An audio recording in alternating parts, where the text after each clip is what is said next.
Public participation in salmon farm planning permissions, Part 4. Non-implementation of a legal obligation, the precautionary principle. In environmental science and politics, the precautionary principle is embedded in international law, formally as Principle 15 in the United Nations Declaration on Environment and Development, or the Rio Declaration of 1992, which states, "Where there are threats of serious or irreversible damage, lack of full scientific certainty shall not be used as a reason for postponing cost-effective measures to prevent environmental degradation." The precautionary principle may be a matter of international law, yet in Scotland and elsewhere it is rarely implemented, and contraventions such as this lot, perpetrated by salmon farming, just pass unchallenged. If Principle 15 is a little difficult to understand, the online Encyclopaedia Britannica provides a user-friendly paraphrase. The precautionary principle requires that if there is a strong suspicion that a certain activity may have environmentally harmful consequences, it is better to control that activity now rather than to wait for incontrovertible scientific evidence. With salmon farming, incontrovertible evidence of environmentally harmful consequences is something we have in abundance, 15 or maybe more, so an appropriate response would seem to be, well, rather obvious.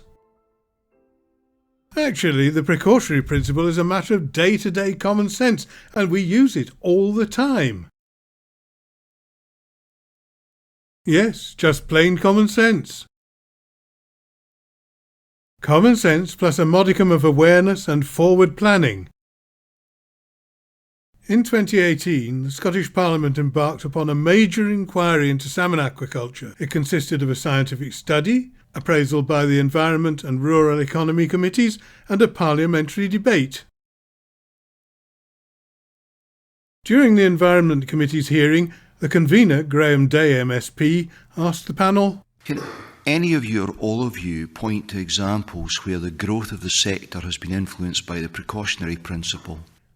John Aitchison, Friends of the Sound of Jura.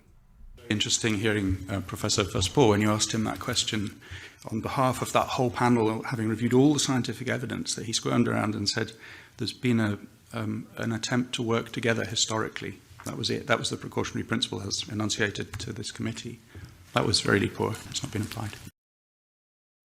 Later in his report, Mr. Day commented, "Over that period there appears to have been too little focus on the application of the precautionary principle in the development and expansion of the sector."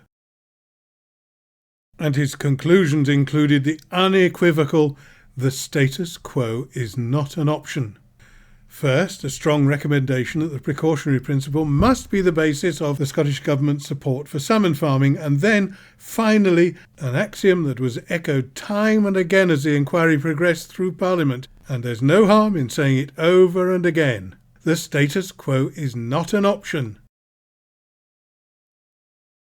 That status quo includes the authorities habitually failing to apply the precautionary principle to all of these environmentally harmful consequences of salmon farming as currently conducted in nets at sea.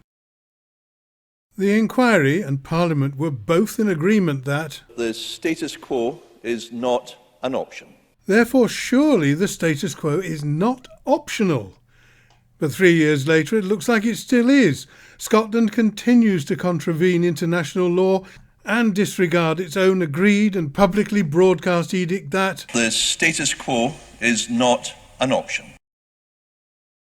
Visit the Scottish Salmon Think Tank's YouTube channel, where we provide many more information and discussion-packed videos about salmon farming.